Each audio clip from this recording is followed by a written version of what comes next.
Hello everyone, welcome back to Chanpatna Shira's YouTube channel. Today we are in Bangalore and visited to IAS Gnani Institute. This institute provides UPSC course. So let us discuss more on this. So please meet Mr. Madhu Nandan P. Rao, who is the co-founder and IAS Gnani owner. Thank you sir. Very grateful to you. ಇವತ್ತು ಚನ್ನಪಟ್ಟಣ ಜನತೆಗೆ ನಮ್ಮ IA ಜ್ಞಾನಿ ಬಗ್ಗೆ ಹೇಳಲಿಕ್ಕೆ ಅನ್ನೋದೇ ಸಂತೋಷ. ನಾವು ಕರ್ನಾಟಕದ ಆದ್ಯಂತ ಬಂದಿದ್ದೇವೆ. ಚನ್ನಪಟ್ಟಣ ನಮಗೆ ಗೊತ್ತಿದೆ ಗೊಂಬೆನಾಡು ಅಂತ. ಸೊ ಅದಕ್ಕೆ ನನಗೆ ಖುಷಿ ಆಗ್ತಾ ಇದೆ ಇವತ್ತು ಒಂದು ಇಂಟರ್ವ್ಯೂ ಕೊಡೋದು ಅಂತ. Thank you. So shall we start regarding this institute's course, everything? Yeah. So my first and foremost question to you is, please introduce about your institute. Sir, first of all, UPSC is a big chance of the examination. ಏನಾಗುತ್ತೆ, ಈಗ examination ತಗೊಂತೀವಿ, ಆ ಎಕ್ಸಾಮಿನೇಷನ್ಗೆ ಪ್ರತಿಫಲ effort ಎಷ್ಟೇ ಇದ್ರೂ ಕೂಡ ಮಾರ್ಗದರ್ಶನಕ್ಕೆ ಕೊರತೆ ಇರ್ತದೆ.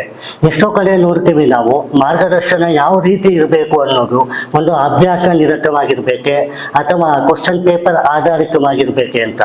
ನಾವು ಟೈಮ್ನ ಕಿಲ್ ಮಾಡ್ತೀವಿ ಹೊರತು ಕೋಚಿಂಗ್ ಕೊಡ್ತಾ ಇಲ್ಲ ಅನ್ನುವ ಭಾವನೆ ಒಂದು ಸ್ಟೂಡೆಂಟ್ ಮೈಂಡ್ ಸೆಟ್ಗೆ ಬಂದಿರ್ತದೆ. ಅದಕ್ಕೆ ನಮ್ಮ ಐಎ ಜ್ಞಾನಿ ನಾವು ಸ್ಟಾರ್ಟ್ ಮಾಡಿದ್ದು ಯಾಕೆ ಅಂದರೆ, ನಮ್ಮದು 7:7 ಮಂತ್ ಸ್ಟ್ರಾಟಜಿ ಅಂತ. ನೋಡಿ, 7 ಮಂತ್ನಲ್ಲಿ ಅವರು ಪ್ರಿಪರೇಷನ್ ಮಾಡ್ತಾರೆ. ನೋಟ್ಸ್ ಆಗಿರ್ಬೋದು, ಮೆಟೀರಿಯಲ್ ಆಗಿರ್ಬೋದು, ಇನ್ಫಾರ್ಮೇಷನ್ ಆಗಿರ್ಬೋದು. ತದನಂತರ ಅವರು ಪ್ರಾಕ್ಟೀಸ್ ಮಾಡ್ತಾರೆ. ಎಲ್ಲಿ ಪ್ರಾಕ್ಟೀಸ್ ಇರ್ತದೆ ಅಲ್ಲಿ ನಿಜವಾದ ರ್ಯಾಂಕ್ ಇರ್ತದೆ ಅಂತ. ಅದೊಂದು ವಾಡಿಕೆ. ಈಗ ನಾವು ಮೆಕ್ಯಾನಿಕ್ ಸಿಸ್ಟಮ್ ಆಫ್ ಎಜುಕೇಶನ್ ಅಲ್ಲಿ ಇದ್ದೇವೆ, ಅದು ಬ್ರಿಟಿಷರು ಮಾಡಿದ್ದು. ನಮ್ಮ ಮುಂಚೆ ಹಿರಿಯರು ಗುರುಕುಲ ಸಿಸ್ಟಮ್ ಅಂತಿತ್ತು, ಅಲ್ಲಿ ಪ್ರಾಕ್ಟಿಕಲ್ ಐಡೆಂಟಿಟಿಯನ್ನ ಎತ್ತಿ ಹಿಡಿತಿದ್ರು. ಸೊ ನಮ್ಮ ಐಎ ಜ್ಞಾನಿ ಕೂಡ ಅದೇ ನಿಟ್ಟಿನಲ್ಲಿ ಬರಬೇಕು ಅಂತ. ಸೊ ನಮ್ದು ಪ್ರಾಕ್ಟಿಕಲ್ ಅಪ್ರೋಚ್. ನೀವಿಲ್ಲಿ 7 ಮಂತ್ ಮಾತ್ರ ಓದ್ತೀರಿ, ಅದಾದ ಮೇಲೆ ನೀವು ಪ್ರಾಕ್ಟೀಸ್ ಮಾಡ್ತೀರಿ ರಿಮೈನಿಂಗ್ 7 ಮಂತ್. ಆಮೇಲೆ 7 ಮಂತ್ ಆಕ್ಚುಲ್ ಎಕ್ಸಾಮಿನೇಷನ್ ಇರ್ತದೆ. ಸೊ ನಮ್ಮ ಅಜೆಂಡಾ 99.99% ಸ್ಕೋರ್ ತಗೊಳ್ಳೋದು ಮಾತ್ರ ಅಲ್ಲ, ಅದರ ವ್ಯಕ್ತಿತ್ವದಲ್ಲಿ IAS ಅಥವಾ IPS ಅನ್ನೋದು ಬರಬೇಕು ಅನ್ನುವಂಥದ್ದು. Okay. Sir, who are eligible for this UPSC program? Those who are having the aspiration after the completion of the degree, ಅಂದ್ರೆ any kind of degree, ಅದು BA ಆಗಿರ್ಬೋದು, BCom ಆಗಿರ್ಬೋದು, MBBS ಆಗಿರ್ಬೋದು, ಇಂಜಿನಿಯರಿಂಗ್ ಆಗಿರ್ಬೋದು. ಮತ್ತು ಈಗ ನೋಡಿ, ನಮ್ಮ ಐಎ ಜ್ಞಾನಿ ನಾವು ಮಾಡುವಾಗ ನಮಗೆ PUC ಹುಡುಗರು ಕೂಡ ಬಂದಿದ್ದಾರೆ. ಈಗ ಏನಾಗಿದೆ, UPSC ಡಿಗ್ರಿ ಆದ ಮೇಲೆ ಓದ್ತೀವಿ ಅನ್ನೋದಿದೆಯಲ್ಲ, ಅವರಿಗೆ ಗಂಧಗಾಳಿ ಗೊತ್ತಿರೋದಿಲ್ಲ ಸಾರ್ವಜನಿಕವಾಗಿ ನೋಡೋದಾದ್ರೆ. ಯಾಕೆಂದ್ರೆ ಎಜುಕೇಶನ್ ಡಿಗ್ರಿಯಲ್ಲಿ ಏನಿತ್ತು ಅದು UPSCಗೆ ತಾಗೋದಿಲ್ಲ. ನಾನು ಯಾವಾಗೂ ನಮ್ಮ ಕ್ಲಾಸಿನ ಮಕ್ಕಳಿಗೆ ಹೇಳ್ತಾ ಇರ್ತೀನಿ, ಡಸ್ಟ್ಬಿನ್ಗೆ ಹಾಕಿ ಬರಬೇಕು ನೀವು ನಿಮ್ಮ ಈಗೋ, ನಿಮ್ಮ ಇನ್ಫಾರ್ಮೇಶನ್, ನಿಮ್ಮ ಡಿಗ್ರಿಗಳನ್ನ ಅಂತ. ಯಾಕೆಂದ್ರೆ ಇಲ್ಲಿ ಸಿಲೆಬಸ್, ಆ ಒಂದು ಬ್ಯೂಟಿಫಿಕೇಶನ್ ಆಫ್ ದ ಸಿಲೆಬಸ್ ಏನಿದೆ ಅದರ ವಿಚಾರವನ್ನ UPSCಯೇ ಮನಗೊಂಡಿದೆ. ಸೊ ಅದನ್ನ ನಾವು ಮೈಗೂಡಿಸ್ಕೋಬೇಕು ಅನ್ನುವಂಥದ್ದೇ ತಾತ್ಪರ್ಯ. ಎನಿ ಡಿಗ್ರಿ ಅವರು ಕಂಪ್ಲೀಟ್ ಆಗಿರ್ಬೋದು ಅಥವಾ ಡಿಗ್ರಿಯಲ್ಲೇ ಇರ್ಬೋದು, ಫೈನಲ್ ಇಯರ್ ಡಿಗ್ರಿ ಅಂತ. ನಮ್ಮನ್ನು ವಿದ್ಯಾರ್ಥಿಗಳಿದ್ದಾರೆ, ಈಗ BCom ಫೈನಲ್ ಇಯರ್ ಓದ್ತಾ ಇದ್ದಾರೆ, ಅವರು ಕೂಡ ಈಗ ನಮ್ಮಲ್ಲಿ ಸ್ಟೂಡೆಂಟ್ ಆಗಿದ್ದಾರೆ ವಿತ್ ಪರ್ಮಿಷನ್. ಸೊ ನಮ್ಮಲ್ಲಿ ಆನ್ಲೈನ್ ಇರೋದ್ರಿಂದ ಆ ಒಂದು ಕಷ್ಟ ಆಗುದಿಲ್ಲ. ಅಂಡ್ ಯಾರು ಬೇಕಾದ್ರೂ ಬರ್ಬೋದು, ಅವರಿಗೆ ಓದುವ ಹಂಬಲ ಇರಬೇಕಷ್ಟೇ. Okay. Sir, as you said, this is 7-month course.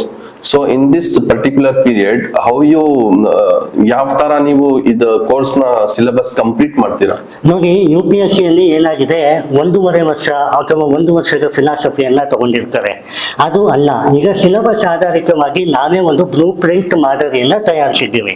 ಅದರಲ್ಲಿ ಏನಾಗುತ್ತೆ, ಜನರಲ್ ಸ್ಟಡೀಸ್ 1, 2, 3, 4 ಆಪ್ಷನಲ್ 1, 2 ಮತ್ತು ಲ್ಯಾಂಗ್ವೇಜ್, ಕಂಪಲ್ಸರಿ ಲ್ಯಾಂಗ್ವೇಜ್ ಏನಿದೆ ಅದಕ್ಕೆ ಎಷ್ಟು ಟೈಮ್ ಬೇಕು ಅಂತ ನಾವು ನೋಡೋದಾದ್ರೆ, not even require only 50% response. So ಈ 50% ಅನ್ನ ನಾವು 1.5 ವರ್ಷ ಎಳೆದು ಆ ಮಕ್ಕಳ ಒಂದು ಭವಿಷ್ಯಕ್ಕೆ ನಾವು ಹಾನಿಕರ ಆಗಬಾರ್ದು. ನಮ್ಮ ಕೋಚಿಂಗ್ ಅಲ್ಲಿ ಮೆಟೀರಿಯಲ್ ನಾವೇ ಒದಗಿಸ್ತೇವೆ, ಅವರ ಕೈಯಲ್ಲೇನು ಬರೆಸೋದಿಲ್ಲ. ಅಂಡ್ ಅನದರ್ ಪಾಯಿಂಟ್, ಅವತ್ತಿನ ಒಂದು ವಿದ್ಯೆ, ಅವತ್ತಿನ ಟಾಪಿಕ್ ಅವತ್ತೇ ಕಂಪ್ಲೀಟ್ ಆಗುತ್ತೆ. ಸೊ ಅವರಿಗೆ ಒಂದು, ಈಗ ನನ್ನ ಕ್ಲಾಸೇ ತಗೊಳ್ಳಿ, 10 ಗಂಟೆಯಿಂದ 10:40 ಲೆಕ್ಚರಿಗೆ, 10:40ರಿಂದ ಅವರು ಈ ಹಿಂದೆ ಪಾಠ ಮಾಡಿದ್ದನ್ನ ಒಬ್ಬೊಬ್ಬರಿಗೆ ಒಂದೊಂದು ಅಂಶ ಕೊಡ್ತೀನಿ ಟಾಪಿಕ್, ಅದನ್ನ ರಿವೈಸ್ ಮಾಡ್ತಾರೆ. 25 ನಿಮಿಷ ಒಂದು ಟಾಪಿಕ್ ರಿವೈಸ್ ಮಾಡ್ತಾರೆ. ಆಮೇಲೆ ಒಬ್ರು A4 ಶೀಟ್ ಅಲ್ಲಿ ಬರೀತಾರೆ, ಇನ್ನೊಬ್ರು ಸೆಮಿನಾರ್ ಮಾಡ್ತಾರೆ, ಇನ್ನೊಬ್ರು ನನಗೆ ಅದನ್ನ ಎಕ್ಸ್ಪ್ಲನೇಷನ್ ಕೊಡ್ತಾರೆ. ಆಗ ಒಂದು ದಿನದಲ್ಲಿ ಅವರಿಗೆ ಪಾಠವೂ ಆಯಿತು ಮತ್ತು ಅದೇ ದಿನದಲ್ಲಿ 4 ವಿಚಾರದ ಬಗ್ಗೆ ಅವರಿಗೆ ಅಲರ್ಟ್ ಅಥವಾ ಇನ್ಫಾರ್ಮೇಶನ್ ಗ್ಯಾದರಿಂಗ್ ಆಯ್ತು. ಸೊ ಅವರು ಮನೆಗೆ ಹೋಗುವಾಗ ಒಂದು ನಿಸ್ವಾರ್ಥತೆಯಿಂದ ಹೋಗ್ತಾರೆ. ಇವತ್ತು ನಾನು ಇಷ್ಟು ಎನರ್ಜೈಸ್ಡ್ ಆಗಿ ಓದಿದ್ದೇನೆ ಅಂತ. ಎಷ್ಟು ಓದಿದ್ದೇನೆ ಅನ್ನೋದು ಇಂಪಾರ್ಟೆಂಟ್ ಅಲ್ಲ ಸರ್. ನಾವು ಏನು ಓದಿದ್ದೇವೆ A4 ಶೀಟ್ ಅಲ್ಲಿ ಎಷ್ಟು ಬರೆಯಲಿಕ್ಕಿದೆ ಅಷ್ಟೇ. ಯಾಕೆಂದ್ರೆ UPSC ಹೇಳಿಗೆ 2 ಪೇಜ್ 3 ಪೇಜ್ ಆನ್ಸರ್ ಬರಬೇಕು. ಆ ಪೇಜಿಗೆ ಎಷ್ಟು ಬೇಕು ಅಷ್ಟು ಇನ್ಫಾರ್ಮೇಶನ್ ಇದೆ. ನಾಲೆಜ್ ಅವ್ರ ಹತ್ರ ಇದೆ, ವ್ಯಕ್ತಿತ್ವವು ಅವ್ರ ಹತ್ರ ಬರುತ್ತೆ. Sir, what is the importance of optional subject and ಈ ಕೋರ್ಸ್ ನ ನೀವು ಹೆಂಗೆ ಮುಂದುವರಿಸ್ತೀರಾ? ಸರ್, ಇಂಪಾರ್ಟೆಂಟ್ ಆಫ್ ಆಪ್ಷನಲ್ ಅಂತ UPSC ಅಲ್ಲಿ ತುಂಬಾ ಇದೆ. ಯಾಕೆಂದ್ರೆ ನಿಮ್ಗೆ ಗೊತ್ತಿರ್ಬೋದು 500 ಮಾರ್ಕ್ ಅಂದ್ರೆ 2 ಸಬ್ಜೆಕ್ಟ್ 250 ಮಾರ್ಕ್.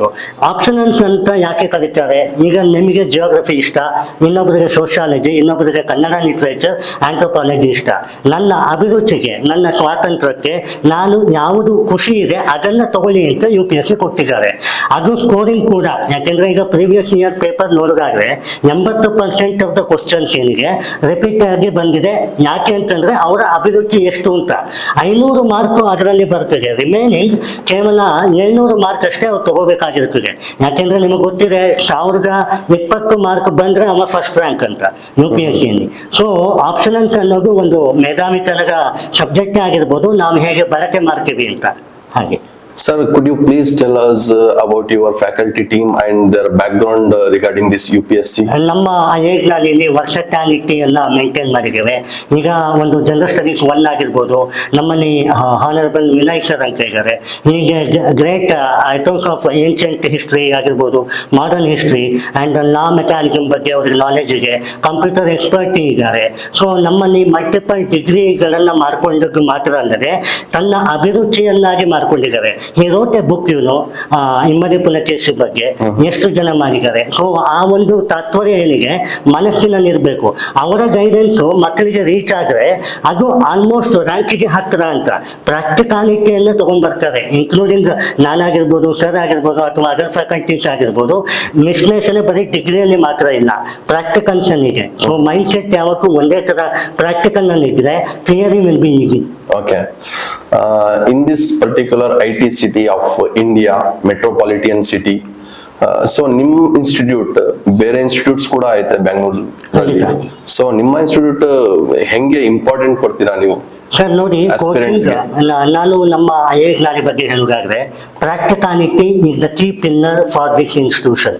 ಅವರು ಒಬ್ಬ ವಿದ್ಯಾರ್ಥಿ ಬರ್ತಾರೆ ಅಂತಂದ್ರೆ ಅವರು 7 ಪೇಜಿನ ಪುಟವನ್ನು ಓದಿ 2 ಪೇಜಿನ ಆನ್ಸರ್ ಅನ್ನ ಮಾಡಿ ಅದರಲ್ಲಿ ಸ್ಕೋರ್ ಮಾಡ್ತಾರೆ ಅಂದ್ರೆ ಮಾತ್ರ ಅವ್ರ ಮನೆಯಿಂದ ಇಲ್ಲಿಂದ ಆಚೆ ಹೋಗ್ತಾರೆ. ಸೊ ಅವ್ರಿಗೊಂದು ಕಾನ್ಫಿಡೆಂಟ್. ಈಗ ಊರಿಂದ ಬಂದಿದ್ದಾರೆ, ಅವರಿಗೆ ನೋಟ್ಸ್ ಕೊಡ್ತೇನೆ, ಇಷ್ಟು ದಪ್ಪ ನೋಟ್ಸ್ ಕೊಡೋದಾಗ್ಲಿ ಅಥವಾ ಒಂದು ಸರಿಯಾದ ಒಂದು ಪಾಠವನ್ನ ಹೇಳಿಕೊಡದೆ ಇರೋದು ಅದಿಲ್ಲ. ಅವರು ಖುಷಿಯಾಗಿ ಹೋಗಬೇಕು. ಇಲ್ಲಿ ಅವರು ಫೀಸ್, ನಾವು ನಾಮಿನಲ್ ಫೀಸ್ ಇಟ್ಟಿದ್ದೇವೆ, ಆ ಫೀಸ್ ಬಗ್ಗೆ ಆಮೇಲೆ ಮಾತಾಡುವ. ಬಟ್ ಪ್ರಾಕ್ಟಿಕಲಿಟಿ ಏನಿದೆ ಅಂತ ಅವ್ರಿಗೆ ಗೊತ್ತಿಲ್ಲ ಅಂದ್ರೆ ಅವರು ಇಲ್ಲಿಗೆ ಬರೋದೇ ವೇಸ್ಟ್ ಆಗ್ತದೆ. ನಮ್ಮ ನಾನು ಈ ತಾತ್ಪರ್ಯಗಳಿಗೆ 2ನೇ ಇಂಪಾರ್ಟೆಂಟ್ ಟಾಪಿಕ್ ಟೈಮ್ ಲೈನ್. ನಾವು ಯಾಕೆ 7 ಮಂತ್ ಮಾಡಿದ್ದೇವೆ ಅಂತಂದ್ರೆ 7 month is more than enough to teach them. Remaining 7 month practical identity important. ಅದಕ್ಕೆ ನಮ್ಮ ನಮ್ಮ ಒಂದು UPSC ವಿಂಗ್ ಅಲ್ಲಿ one of the best institution ಅಂತ. ಓಕೆ ಸರ್, ನೀವು ಹೇಳಿದ್ರ 7 ಮಂತ್ ಕೋರ್ಸ್ ಅಂತ. ಸೊ ಒಂದ್ ಬರುತ್ತೆ ಪ್ರಿಲಿಮ್ಸ್, ಇನ್ನೊಂದು ಬರುತ್ತೆ ಮೇನ್ಸ್, ಅದಾದ್ಮೇಲೆ ಇಂಟರ್ವ್ಯೂ ಬರುತ್ತೆ. ಈ 3 ಕೂಡ ಈ 7 ಮಂತ್ಸ್ ಅಲ್ಲಿ ಕಂಪ್ಲೀಟ್ ಮಾಡಬಹುದಾ ಆಸ್ಪಿರೆಂಟ್ಸ್? ಆಗುತ್ತೆ. ಯಾಕೆಂತಂದ್ರೆ ಅದಕ್ಕೆ ಲಾಜಿಕಲ್ ಆಗಿ ತಗೊಂಡು ಹೋಗ್ಬೇಕು ಟೀಚಿಂಗ್ ಅನ್ನ. ಈಗ ಪ್ರಿಲಿಮ್ಸ್ ಅಲ್ಲಿ ಏನು ಅನಾಲಿಸಿಸ್ ಮಾಡ್ತೀವಿ. ಯಾಕೆ ಮಾಡ್ತೀವಿ? ಒಬ್ಬ ವ್ಯಕ್ತಿ ಆಫೀಸರ್ ಒಬ್ಬ ವ್ಯಕ್ತಿಯನ್ನು ಮೀಟ್ ಮಾಡಿದಾಗ ಅವ ಹೇಳೋದು ಸರಿಯಾ ತಪ್ಪ ಅನ್ನುವಂಥದ್ದೇ ಇಂಪಾರ್ಟೆಂಟ್. ಅದನ್ನ ಗೇಜ್ ಮಾಡಕ್ಕೆ ಅನಾಲಿಸಿಸ್ ಅಂತ ಕರೀತಾರೆ. ಆ ಅನಾಲಿಸಿಸ್ ಪ್ರತಿದಿನ ಆಸ್ ಎ ಫ್ಯಾಕಲ್ಟಿ, ಹಾಗೆ ಮ್ಯಾನೇಜಿಂಗ್ ಡೈರೆಕ್ಟರ್ ನಾನೇ ಮಾಡ್ತೀನಿ. ಪ್ರಿಲಿಮ್ಸ್ ನಾನು ಆಗುತ್ತೆ. ಅಂಡ್ ಅವರಿಗೆ ಕೋಶಂಟ್ ವರ್ಕಿಂಗ್ ಏನಿದೆ ಅಂದ್ರೆ analysis, word analysis, sentence analysis, statement analysis, ಈ 3ರ ಪರಿಚಯವನ್ನ ಮಾಡಿಕೊಡ್ಲಾಗುತ್ತೆ. ಇದರಿಂದ ಅವರು ಈಸಿಯಾಗಿ ಸ್ಕೋರ್ ಮಾಡ್ತಾರೆ. 2ನೇದು ನಾಲೆಜ್ಗೆ ಕಮ್ಮಿ ಇಲ್ಲ, ಪಾಠ ಅಂತೂ ಮಾಡ್ತೇವೆ. ನೋಟ್ಸ್ ಎಲ್ಲ ನಾವೇ ಟೈಪ್ ನೋಟ್ಸ್ ಆಗಿರ್ಬೋದು ಅದನ್ನ ಪ್ರೊವೈಡ್ ಮಾಡೋದ್ರಿಂದ ಅವರ ಬರ್ಡನ್ ಕಮ್ಮಿ ಆಯ್ತು, ನಮ್ಮ ಬರ್ಡನ್ ಜಾಸ್ತಿ ಆಯ್ತು. ನಮಗೆ ಅದರಲ್ಲಿ ಖುಷಿ ಇದೆ, ಆ ಮಕ್ಕಳು IAS ಆಫೀಸರ್ ಆಗ್ತಾರೆ ಅನ್ನುವಂಥದ್ದು. ಅದಕ್ಕೆ ನಾವು 7 ಮಂತ್ ಪ್ರಿಫರ್ಲಿ ಓಕೆ ಫಾರ್ ಅಸ್ ಅಂತ. In this particular 7 months, what kind of study and classrooms do you provide? ನೋಡಿ, ಫಸ್ಟ್ ಆಫ್ ಆಲ್ ಇದನ್ನ ಪ್ಯಾಕೇಜ್ ಮಾಡ್ತಾ ಹೋಗ್ತೀನಿ. ಈಗ UPSC ಅಲ್ಲಿ ಜನರಲ್ ಸ್ಟಡೀಸ್ 1, 2, 3, 4 ಅಂತ ಇರ್ತದೆ. ಜನರಲ್ ಸ್ಟಡೀಸ್ ಅಂದ್ರೆ ಜನರಲ್ ಆಗಿ ನೋಡುಗ ಅನ್ನುವಂಥದ್ದು ಅಲ್ಲ. ಜನರಲ್ ಸ್ಟಡೀಸ್ ಅಂದ್ರೆ ಇಂಟ್ರಡಕ್ಷನ್, ಕನ್ಕ್ಲೂಷನ್ ಮಾತ್ರ ಅಲ್ಲ. ಅದರಲ್ಲಿರುವ recommendation, international best practice, sustainable development goal, committee reform, landmark judgement, quotation, beautiful thing, any events ಅಷ್ಟು ಕೂಡ ಹೇಳಿದ್ರೆ ಜನರಲ್ ಸ್ಟಡಿ ಆಗ್ತದೆ. ಅಂದರೆ ಈಗ ಒಂದು ವಾಟರ್ ಮ್ಯಾನೇಜ್ಮೆಂಟ್ ಅಂತ ಒಂದು ಟಾಪಿಕ್ ಇದೆ, ಅದರಲ್ಲಿ ನೀವು ಇಂಟ್ರಡಕ್ಷನ್ ಏನು, ವಾಟರ್ ಇದೆ ಗೋಲ್ಡ್ ಅಂತ ಬರಿಬೋದು, ಯಾರು ಬೇಕಾದ್ರೂ ಬರಿಬೋದು. But ಇಲ್ಲೇನಿಗೆ NITI Aayog composite water management index, India is the worst crisis among the groundwater depletion happened about 129 countries of 167 ಅಂತ ನಾವು ಹೇಳೋದಿದೆಯಲ್ಲ, ಅದು ಪಿಕ್ಚೋರಿಕಲ್ ಮೆಮೊರಿ ಆಗಿ ಕೂತಿರ್ತದೆ. ಸೊ ಇದನ್ನ ಅವರ ತಲೆ ಅಂದ್ರೆ ಈಗ ನೋಡಿ, 20 ವರ್ಷದ ಡಿಗ್ರಿ ಅಥವಾ 25 ವರ್ಷದ ಮಾಸ್ಟ್ರಿ ಅಥವಾ 30 ವರ್ಷದ PhD ಇಲ್ಲಿ ಯೂಗಿಲ್ಲ. ಇಲ್ಲಿ ಬೇಕಾಗಿರೋದು ನಿಮ್ಮ 5 ಮಂತ್ ಅಲ್ಲಿ ಪ್ರಿಲಿಮ್ಸ್, ಮೇನ್ಸ್, ಇಂಟರ್ವ್ಯೂ ಕ್ಲಿಯರ್ ಆಗೋದು. ಹೌದು. ಹಾಗೆ ಸರ್, ನಿಮ್ಮ ಸಂಸ್ಥೆಯಲ್ಲಿ ಆನ್ಲೈನ್ ಕ್ಲಾಸಸ್ ಮತ್ತೆ ರೆಕಾರ್ಡೆಡ್ ಲೆಕ್ಚರ್ಸ್ ಅವೈಲೇಬಲ್ ಇದೆಯಾ? ಆನ್ಲೈನಿಗೆ ನಮ್ಮ ಸಂಸ್ಥೆಯಲ್ಲಿ ಆನ್ಲೈನ್ ಯಾಕೆ ಕೊಡ್ತೀವಿ ಅಂದ್ರೆ, ಈಗ ನೋಡಿ, ನಾನು ಕೂಡ ಕನ್ನಡ ಮಾಧ್ಯಮದಲ್ಲೇ ಓದಿದವನು, ಗ್ರಾಮೀಣ ಬದುಕಿನಲ್ಲಿ ಪುತ್ತೂರಿನಲ್ಲಿ ಬೆಳೆದವನು. ಸೊ ಎಲ್ಲರಿಗೂ ಆ ಒಂದು ಅಕ್ಸೆಸಿಬಿಲಿಟಿ ಅಥವಾ ಅಫೋರ್ಡಬಿಲಿಟಿ ಇರೋದಿಲ್ಲ. ಸೊ ಗ್ರಾಮೀಣ ಬದುಕು ಅಂತ ಬಂದಾಗ ಎಲ್ಲರೂ ನೋಡ್ತಾರೆ, ಓ ಮೊದಲನೇದಾಗಿ ಈಗ UPSC ಅಂದಾಗ ಅಯ್ಯೋ ಇದು UPSC ಯಪ್ಪ ಏನ್ ಮಾಡೋದು ಅನ್ನುವ ಕಾರ್ಯಕ್ರಮ. ಸೊ ನಾನು ಸ್ವತಃ ಕನ್ನಡ ಮಾಧ್ಯಮದಲ್ಲಿ ಓದಿರೋದ್ರಿಂದ ನಾನು ಆನ್ಲೈನ್ ತಂದೆ. ನೀವು ಕೂತ ಜಾಗದಲ್ಲಿ ನಾವು ಹೇಳಿದಂತೆ ಮಾಡಿ, ನಿಮ್ಮ ಕೂತ ಜಾಗದಲ್ಲಿ ಇನ್ಫಾರ್ಮೇಶನ್ ಬರ್ತದೆ. ಆ ಒಂದು ನಿಟ್ಟಿನಲ್ಲಿ ನಾವು ಆನ್ಲೈನ್ ವಿಂಗ್ ಅನ್ನು ಕೂಡ ಇಟ್ಟಿದ್ದೇವೆ. ಏನು ಡಿಫ್ರೆನ್ಸ್ ಇಲ್ಲ ಆನ್ಲೈನ್ ಆಫ್ಲೈನ್. ಡಿಫ್ರೆನ್ಸ್ ಒಂದಿದೆ, ಏನಂದ್ರೆ ಆಫ್ಲೈನ್ಗೆ ಬಂದಾಗ ನಾವು ನೇರ ದೃಷ್ಟಿಯಿಂದ ನೋಡ್ತೇವೆ, ಏನ್ ಮಾಡ್ತಾ ಇದ್ದೀರಾ. ಆನ್ಲೈನ್ ಅಲ್ಲಿ ನಾವು ಯಾವಾಗಲೂ ಕಾಲ್ ಮಾಡೋಕ್ಕಾಗಲ್ಲ. ವಿ ಹ್ಯಾವ್ ಎ ರೆಪೋಕೇಟಿಂಗ್ ಕಾಲ್, ಅಂದ್ರೆ ಸ್ಯಾಟರ್ಡೇ ಫ್ರೈಡೇ ನಾವು ಅವರನ್ನ ಕೇಳುಗುಂಟು, ಅದು ಒಂದು ವಾಡಿಕೆ. ಹಾಗೆ ಜ್ಞಾನಿ ಟೀಮ್ ಮಾಡ್ತಾ ಉಂಟು. ಆದ್ರೆ ಅದನ್ನ ಅವರು ಶಿಸ್ತಾಗಿ ಡಿಸಿಪ್ಲಿನ್ ಆಗಿ ತಗೊಂಡು ಹೋಗ್ಬೇಕು. ಆನ್ಲೈನ್ ಈಗ ಪ್ಲಾಟ್ಫಾರ್ಮ್, ಆಫ್ಲೈನ್ ಈಗ ಪ್ಲಾಟ್ಫಾರ್ಮ್. ನೀವು ಹೇಗೆ ಸದುಪಯೋಗಗೊಳಿಸ್ಕೊಂಡಿದ್ದೀರಿ ಅದು important. Sir, is this course suitable for professional workers and college students? ಒಳ್ಳೆ ಬ್ರಿಲಿಯಂಟ್ ಕ್ವಶನ್ ಅನ್ನ ನೀವು ಪೋಸ್ ಮಾಡಿದ್ದೀರಿ. ನೋಡಿ, UPSC ಅಂತ ಬಂದಾಗ ಒಬ್ಬ ಈಗ ವುಮೆನ್ ಅಂಕ ತಗೊಂಡಾಗ ಪ್ರೆಗ್ನೆಂಟ್ ವುಮೆನ್ ಕೂಡ ಕ್ಲಿಯರ್ ಆಗಿದ್ದಾರೆ. ಅಂಡ್ ವರ್ಕಿಂಗ್ ಪ್ರೊಫೆಷನಲ್ ಅವರು ಡಿಗ್ರಿ ಮಾಡಿಕೊಂಡು ಅಂದ್ರೆ ಮಾಸ್ಟರ್ ಡಿಗ್ರಿ, PhDಗಳನ್ನ ಮಾಡಿಕೊಂಡು ಕ್ಲಿಯರ್ ಆಗಿದ್ದಾರೆ. ಇದು ಕ್ಲಿಯರ್ ಆಗೋದು ಹೇಗೆ ಅನ್ನುವಂಥದ್ದು. ಫೈನಲಿ ಏನ್ ಗೊತ್ತಾ, ನೀವು ಯಾವುದೇ ಸಿಚುವೇಶನ್ ಅಲ್ಲಿ ಇರಿ, 2 ಪೇಜ್ 3 ಪೇಜ್ ಆನ್ಸರ್ ಬರೀಲಿಕ್ಕೆ ನಿಮ್ಮ ಹತ್ರ ಕೆಪಾಸಿಟಿ ಇದೆಯಾ? Analysis, word analysis, statement analysis ಮಾಡುವ ಶಕ್ತಿ ಇದೆಯಾ? ಇಂಟರ್ವ್ಯೂ ಅಲ್ಲಿ ಎಷ್ಟು ಹಂಬಲ್ ಆಗಿದ್ದೀರಿ, ಎಷ್ಟು ಟ್ರಸ್ಟ್ ವರ್ತಿ ಇದ್ದೀರಿ, ಎಷ್ಟು ಸತ್ಯವನ್ನ ಮಾತಾಡ್ತೀರಿ ಅನ್ನುವಂಥದ್ದೇ ಈ ಒಂದು UPSC ಆಧಾರ. ನೀವು ಈ ಹಿಂದೆ ರ್ಯಾಂಕ್ ತಗೊಂಡಿರುವವರನ್ನ ನೋಡಿರ್ಬೋದು, ಎಷ್ಟೋ ಜನ ಹಂಬಲ್ ಆಗಿರ್ತಾರೆ. ಇಲ್ಲಿ ಒಂದು ಯೋಚನೆ ಇದೆ, ಸ್ಟೂಡೆಂಟ್ಸ್ ಯಾವಾಗೂ ಹಂಬಲ್ ಆಗಿರೋದಿಲ್ಲ. ಎಜುಕೇಶನ್ ಸರಸ್ವತಿಗೆ ಹಂಬಲ್ ಆದ್ರೆ ಸರಸ್ವತಿ ದೇವರೇ ಬರ್ತಾರೆ ಎತ್ಕೊಂಡು ಹೋಗ್ಲಿಕ್ಕೆ ಅನ್ನುವಂಥ ವಾಡಿಕೆ ವೇದಾಧ್ಯಯನಗಳಾಗಿರ್ಬೋದು, ಪ್ರಾಪಂಚಿಕವಾಗಿ ಆಗಿರ್ಬೋದು.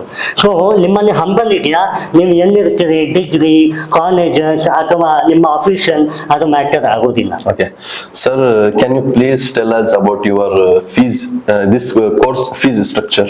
ಒಳ್ಳೆಗಾಗಿ ನಾನು ನನ್ನ ಗುರುಗಳು ಬುಕಾರಿ ಸರ್ ಅಂತ, ಅವರು Karnataka rural infrastructure development limited ಅಲ್ಲಿ ಅವರು ಅಡ್ವೈಸರ್ ಆಗಿದ್ದಾರೆ.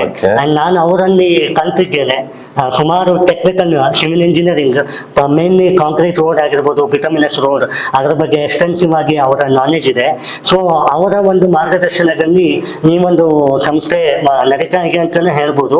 ಸೊ ನಮ್ಮ ಫೀಸ್ ಯೂಶ್ವಲಿ ನಾವು 75,000 ಇಟ್ಟಿದ್ವಿ. ಸೊ ನಾವು ಈ ಬುಕಾರಿ ಸರ್ ನಮ್ಮ ಒಂದು ಗೈಡ್ ಆಗಿರೋದ್ರಿಂದ ನಾವು ಅದನ್ನ ಒಂದು 65,000 ಕೂಡ ಮಾಡ್ತೀವಿ ಆಫ್ಲೈನ್ಗೆ, ಮತ್ತು ಆನ್ಲೈನ್ಗೂ ಕೂಡ 60,000 ಮಾಡ್ತೀವಿ. ಮತ್ತೆ ನಾವು ಒಂದು ಇನ್ಸ್ಟಾಲ್ಮೆಂಟ್ ಅನ್ನು ಕೊಡ್ತಾ ಇದ್ದೇವೆ. ನೋಡಿ, ಎಲ್ಲರೂ ಕೂಡ ರಿಚೆಸ್ಟ್ ಆಗಿರೋದಿಲ್ಲ ಅಥವಾ ಎಲ್ಲರೂ ಪೂರೆಸ್ಟ್ ಆಗಿರೋದಿಲ್ಲ. ಒಳ್ಳೆಗೆ ಏನಾಗುತ್ತೆ, ಅವರಿಗೆ ಬಯಕೆ ಇರುತ್ತದೆ, ಮಾಡಬೇಕು ಅನ್ನುವ ಬಯಕೆ ಇರುತ್ತದೆ. ನಾವು ಕೂಡ ಸಪೋರ್ಟಿವ್ ಆಗಿರ್ಬೇಕು. ನೋಡಿ, 50% ಅವ್ರ ಕಡೆ ಇದ್ರೆ 50% ನನ್ನ ಕಡೆ ಇರುತ್ತದೆ ಅನ್ನುವಂಥದ್ದು. ಆವಾಗಲೇ ಒಂದು ರ್ಯಾಂಕ್ ಅನ್ನು ಸೃಷ್ಟಿ ಮಾಡ್ಬೋದು. ಸೊ ನಮ್ಮ ಗುರುಗಳಾಗಕ್ಕ ಬುಕಾಣಿಕರಾಗಿರ್ಬೋದು ಅಥವಾ ನನ್ನ ನಮ್ಮ ಮ್ಯಾನೇಜಿಂಗ್ ಡೈರೆಕ್ಟರ್ ಆಗಿ ನಮ್ಮ ವಿನಾಯಕ್ ಸರ್ ಆಗಿರ್ಬೋದು, ಅವರೆಲ್ಲರ ಮಾರ್ಗದರ್ಶನದಲ್ಲಿ ಈ ಐಎ ಜ್ಞಾನಿ ಒಂದು ಆರ್ಡಿನರಿ ಫೀಗನ್ನ ಇಟ್ಟಿದ್ದೇವೆ, ಅಫೋರ್ಡಬಲ್ ಫೀಗನ್ನ ಇಟ್ಟಿದ್ದೇವೆ. Okay. ಸೊ 65,000 ಆಗುತ್ತೆ ಫೀಸು. Okay.